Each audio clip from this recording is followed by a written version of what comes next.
Good morning, class 5th. How are you all? So, children, we have completed your course for this half yearlies, and now your Preetha ma'am is not able to give you classes because she's not well. So, we will continue your classes with the revision work. And today I have decided to start the revision work from chapter number 5 because most probably chapter 4, 5 and 6 are the chapters which will be coming in your examination, and soon you will be updated about it, your date sheet and your syllabus. In September you will start with your examinations. So children, I have thought of starting the revision from chapter number 5. So when we'll start the revision, we will first of all start the reading part again. Okay, पहले मैं आपको जो chapter है वो थोड़ा दोबारा से explain कर दूंगी in short, and then we will start its written revision part. So the name of the chapter is forest and tribal life. Take out your book, page number 18 in your book, and we will start reading and quick revision, quick explanation of the chapter once again, and then we will start the written revision. So the chapter is about forest. Forest आपको पता है ना, जंगल. And tribal life. Tribal life मतलब जो लोग वहां पे रहते हैं in need of food and shelter, that is tribal life. So what is the importance of forest? Forest क्यों जरूरी है हमारे लिए? जंगल जो है क्यों जरूरी है? A forest is a large area of land covered with trees. It also has smaller plants such as mosses and variety of grasses as undergrowth along with shrubs and wildflowers. क्या होता है जंगल? जंगल एक लार्ज एरिया है जिसमें बहुत सारे trees है, छोटी छोटी घास होती है, हर्ब्स होते हैं, श्रब्स होते हैं, वाइल्ड फ्लावर्स होते हैं. मेनी वाइल्ड एनिमल्स और बर्ड्स कहाँ रहते हैं? फॉरेस्ट में रहते हैं. फॉरेस्ट से हमें कई सारे प्रोडक्ट्स मिलते हैं जो हमारे काफी काम के होते हैं, जैसे कि फायरवुड, टिम्बर. कुछ ट्रीज होते हैं जैसे कि पाइन एंड डिओडर, ये हमें सॉफ्ट वुड देते हैं. ये वुड किस काम आती है? ये वुड ब्रिजेस बनाने के काम आती है, फर्नीचर बनाने के काम आती है, मैच स्टिक बनाने के काम आती है. इनफैक्ट पेपर, रबर, गम, ये सब भी हमें कहाँ से मिलता है? ट्रीज से मिलता है. ट्रीज हमें वो हवा देती है, ऑक्सीजन देती है जो हम ब्रीथ करते हैं, जिसके वजह से हम जिंदा है. और ग्रीन प्लांट्स क्या यूज करते हैं? जब हम सांस लेते हैं तो हम ऑक्सीजन लेते हैं और कार्बन डाइऑक्साइड रिलीज करते हैं. ये कार्बन डाइऑक्साइड अगर हम रिलीज करते रहेंगे और कहीं पे यूज नहीं होगी तो ये कितनी ज्यादा हो जाएगी, सोचो, बाहर एनवायरमेंट में, है ना. पर ये कार्बन डाइऑक्साइड ग्रीन प्लांट्स खुद ब्रीद इन कर लेते हैं और अपना खाना बनाने के लिए, जो कि हमारे लिए बहुत अच्छी बात है, क्योंकि अगर ग्रीन प्लांट्स इसे यूज नहीं करेंगे तो इसकी मात्रा बढ़ जाएगी और हमारे लिए सांस लेना मुश्किल हो जाएगा. They in turn give out oxygen gas, और वो हमें ऑक्सीजन गैस देते हैं जो हमारे सर्वाइवल के लिए जरूरी है. No human being can stay alive without oxygen. ऐसा कोई भी ह्यूमन बीइंग नहीं है, ऐसा कोई भी लिविंग बीइंग नहीं है जिसे सांस लेने के लिए ऑक्सीजन नहीं चाहिए. हर लिविंग बीइंग को सांस लेने के लिए कौन सी गैस चाहिए? ऑक्सीजन. और वो हमें किससे मिलती है? प्लांट से मिलती है. सिमिलरली हम कौन सी गैस लेते हैं? हम ऑक्सीजन गैस लेते हैं और कार्बन डाइऑक्साइड को बाहर रिलीज करते हैं. अगर कार्बन डाइऑक्साइड को हम बाहर रिलीज करेंगे तो कितनी सारी हो जाएगी बाहर, और अगर ज्यादा हो जाएगी तो बाद में हमारे लिए हार्मफुल हो सकती है. लेकिन ऐसा नहीं होता. क्यों? क्योंकि वो वाली गैस जो हम रिलीज करते हैं कार्बन डाइऑक्साइड, वो कौन यूज कर लेता है? वो प्लांट्स यूज कर लेते हैं अपना खाना बनाने के लिए. सो फॉरेस्ट क्या है? हम बहुत हेल्पफुल है हमारे लिए, इतनी सारी चीजें देते हैं हमें. उसके साथ साथ बहुत सारे वाइल्ड एनिमल्स का घर भी है. लायंस, एलिफेंट्स, टाइगर्स, ये सब कहाँ रहते हैं? फॉरेस्ट में रहते हैं. तो उनका तो ये घर है. अगर फॉरेस्ट में होंगे तो वो कहाँ रहेंगे? सड़कों पे रहने लग जाएंगे. Now we will learn about tribal life. So there are about 437 tribal communities in India. Tribal life क्या होती है? ट्राइबल लाइफ मतलब वो लोग जिनका एक परमानेंट घर नहीं होता. वो फूड और शेल्टर की खोज में, सर्च में एक जगह से दूसरी जगह ट्रेवल करते रहते हैं. वो ट्राइबल पीपल होते हैं. इंडिया में लगभग 437 ट्राइबल कम्युनिटीज है. Forest are home to many tribal communities. Forest से उन्हें क्या मिलता है? फूड मिलता है, वाटर मिलता है, हर दिन के मटेरियल्स मिलते हैं. जो ट्राइबल्स फॉरेस्ट में रह रहे हैं वो क्या खाते हैं? फ्रूट्स खाते हैं, वेजिटेबल्स खाते हैं जो कि फॉरेस्ट में उगते हैं. वो ज्यादा से ज्यादा क्या खाते हैं? Berries and nuts. They build their shelter with the branches of tree. Tree की ब्रांचेस से वो अपना घर बनाते हैं और पैसे कमाने के लिए जो चीजें फॉरेस्ट में उगती है वो उसे आके बेच देते हैं, जैसे कि wood, bamboo, petals and gum to earn money. In India, people living in forest are known as Adivasi. India में जो लोग फॉरेस्ट में रहते हैं उन लोगों को क्या कहते हैं? हम आदिवासी कहते हैं. They share a close bond with the natural world. उन्हें ग्रीनरी से बहुत ज्यादा प्यार हो जाता है क्योंकि वो फॉरेस्ट में ही रहते हैं. They practice several ancient customs and traditions. Dependence of tribal people on forest product. अब क्यों ट्राइबल पीपल कैसे डिपेंड है फॉरेस्ट प्रोडक्ट में, हम ये पढ़ेंगे. ट्राइबल पीपल एक बिल्कुल सिंपल लाइफ लिव करते हैं. They are dependent on the forest they live in. ये फॉरेस्ट में रहते हैं और फॉरेस्ट पे ही कंप्लीटली डिपेंड करते हैं. इन्हें फूड, फ्यूल, फॉडर, टिम्बर सब कहाँ से मिलते हैं? फॉरेस्ट से. ये ट्रीज के वुड को यूज करते हैं फ्यूल के लिए. फ्यूल मतलब जलाने के लिए, आग के लिए. एंड टू मेक बोट्स, और उन्हीं लकड़ियों से ये बोट्स भी बनाते हैं. They make brooms, goblets, pipes and containers from natural material like bamboo, grass and leaves. They make medicine from the resin of pine trees. Very important. Medicine किससे बनाते हैं? ये पाइन ट्रीज के रेसिन से. And the bark of cinchona trees. Forest are the main part of social, religious and cultural life of tribals.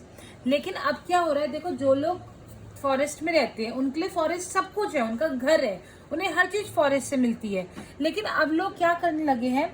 लोग forest को काटने लगे. क्यों काटने लगे हैं? क्योंकि उन्हें रहने का नई नई जगह चाहिए, उन्हें अपने लिए नए नए घर बनाने हैं, फॉरेस्ट को काटना है. इसे क्या बोलते हैं? डिफॉरेस्टेशन बोलते हैं. फॉरेस्ट को लगातार काटने को क्या बोलते हैं? डिफॉरेस्टेशन. इससे क्या हो रहा है? ट्राइबल लोगों की जो होम है वो उनसे दूर होता जा रहा है. उनका खाने का जगह उनसे दूर हो रही है, अपना घर दूर हो रहा है, उनका कल्चर उनसे दूर हो रहा है. Deforestation is the excessive. क्या होता है डिफॉरेस्टेशन? पेड़ों को ज्यादा से ज्यादा काटना और वहां पे नए पेड़ ना लगाना. Forest and trees are often regarded to be sacred in India. आप जानते हो इंडिया में फॉरेस्ट और ट्रीज की पूजा की जाती है. Sacred groves are a unique tradition in India. The term sacred groves refer. Sacred groves का क्या मतलब है? It refers to special areas of forest containing trees that are on verge of extinction. मतलब forest का वो area जहाँ पे वो वाले ट्रीज उगते हैं जो बिल्कुल खत्म होने वाले हैं दुनिया से, उन ट्रीज को सबसे ज्यादा सेक्रेड ग्रोव्स माना कहा जाता है. सेक्रेड ग्रोव कहा जाता है उस जगह को. फॉरेस्ट के उस एरिया को सेक्रेड ग्रोव कहा जाता है जहाँ पे वो ट्रीज उगते हैं जो अब दुनिया से बिल्कुल खत्म होने वाले हैं. Tribal people protect these groves. Tribal people in groves की सुरक्षा करते हैं और उन्हें क्या बोलते हैं? देवोवंस और द्रोज. उन्हें देवोवन, देवो का वन यानी वन मतलब जंगल और देव मतलब देवता, उन्हें देवोवन बोलते हैं. They do not allow people to cut trees and kill animals in these areas. The following table show some plants and animals that are protected and worshipped. ये देखो, जैसे ये कुछ ट्राइब्स के नाम है और ये ट्राइब्स कौन से प्लांट्स और कौन से एनिमल्स की सुरक्षा करते हैं. जैसे ओडिशा ट्राइब्स है, ये साल, मैंगो एंड महुआ ट्रीज की सुरक्षा करते हैं. Black bugs, fawns and pregnant doves की सुरक्षा करते हैं. Similarly these are some tribes जो इन प्लांट्स को बचाते हैं. दीज आर सम ट्राइब्स जो इन प्लांट्स को बचाते हैं.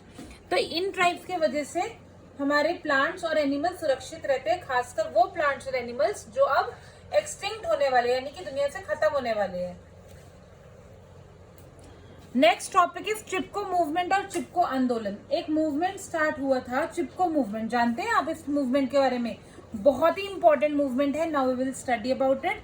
आपको मैम ने पढ़ाया भी होगा. चिपको का मतलब ट्रीज को हग कर लो, चिपक जाओ ट्रीज के साथ, जैसे चिपके हुए है ना. The word Chipko means to hug the trees. Chipko movement Tehri Garhwal में स्टार्ट हुआ था, यानी कि हमारे ही स्टेट में स्टार्ट हुआ था, उत्तराखंड में 1973 में. When a sports goods company came to cut down the forest trees. इस समय पे क्या हुआ था? स्पोर्ट्स गुड्स कंपनी आई थी ट्रीज को कट करने के लिए. उन ट्रीज को बचाने के लिए विलेजर्स ने क्या करा? उन्हें काफी मनाया. तो विलेजर्स के जो मेन लीडर थे वो थे चांदी प्रसाद भट्ट. उन्होंने क्या करा? उन्होंने ट्रीज को हक कर लिया कि हम इन ट्रीज को नहीं कटने देंगे. One of the greatest leaders of the movement, Sundarlal Bahuguna, appealed to the Prime Minister to order the authority to stop the felling of trees. उनमें से एक पर्सन था सुंदरलाल बहुगुणा, जिन्होंने प्राइम मिनिस्टर को लेटर लिखा कि यहाँ पे कुछ लोग पेड़ों को काटने के लिए आए हैं, आप ये इन्हें पेड़ काटने की इजाजत नहीं मिलनी चाहिए। तो गवर्नमेंट इस चीज को मान गई और वहां पे पेड़ नहीं कटे। तो क्योंकि वो सब ने मिलके पेड़ों को हक कर लिया था, इसलिए इस मूवमेंट को क्या बोलते हैं?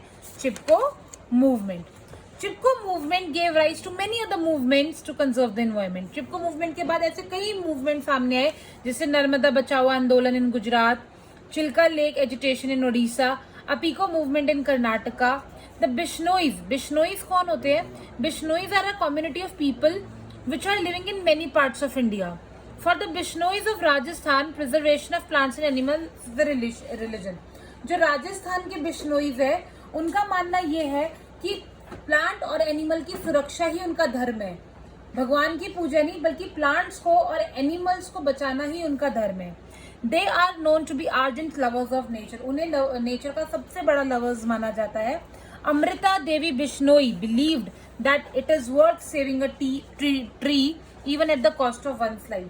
अमृता देवी बिश्नोई का ये मानना है कि जितनी एक इंसान की लाइफ जरूरी है, उतनी ही एक पेड़, उतनी ही एक प्लांट की लाइफ बचाना भी जरूरी है। So children, this was a quick revision of the chapter because you have already studied this chapter with the Preetha ma'am. I have made you learn the chapter once again. We learned about the importance of forest, about many trees. We learned about the tribal life. Tribal life means the people who live in the forest, for whom forest is their home. They earn their livelihood through the forest and they are very big nature lovers. Now then we learned about this word sacred groves. What are sacred groves? Sacred groves forest का वो area है जहाँ पे वो trees उगते हैं जो कि अब खत्म होने वाले हैं। उन ट्रीज की सुरक्षा कौन करते हैं? यही ट्राइब्स। तो ये कुछ ट्राइब्स के नाम है जो कुछ ट्रीज और कुछ एनिमल्स की सुरक्षा करते हैं जो एक्सटिंक्ट होने वाले हैं लोगों से। अब ट्राइबल लाइफ क्यों खतरे में आती जा रही है? Because of deforestation. डिफॉरेस्टेशन क्या होता है? Cutting of trees in large number. क्योंकि लोगों की रिक्वायरमेंट इतनी बढ़ चुकी है कि वो पेड़ों को काटते जा रहे हैं, जिस वजह से ट्राइबल लाइफ मुसीबत में आ रही है, एनिमल लाइफ मुसीबत में आ रही है, क्योंकि उनका घर उनसे छिनता जा रहा है। चिपको मूवमेंट क्या है? टीवी गढ़वाल में शुरू हुआ था उत्तराखंड में, जब यहाँ पे पेड़ काटने के लिए कुछ लोग आ गए थे और सब लोगों ने मिलकर पेड़ को हक कर लिया था और प्राइम मिनिस्टर से अपील करी थी कि पेड़ नहीं कटने चाहिए, और उनकी अपील ये मान ली गई थी और पेड़ नहीं कटे थे। इस तरह उन्होंने पूरा फॉरेस्ट अपना बचा लिया था। इन्हें देख के काफी लोग इम्प्रेस हुए और उसके बाद ऐसे कई मूवमेंट्स हुए, जैसे कि नर्मदा बचाओ आंदोलन, Chilika lake agitation and Appiko movement. Bishnois के बारे में मैंने आपको बताया। बिश्नोईज वो लोग हैं जो सबसे ज्यादा नेचर लवर्स माने जाते हैं और ये प्लांट और एनिमल की सुरक्षा को ही अपना रिलीजन मानते हैं। Alright, so children, this was a quick revision. Now today I am giving you nothing other than the reading of the chapter once again. Yesterday also I gave you this reading work.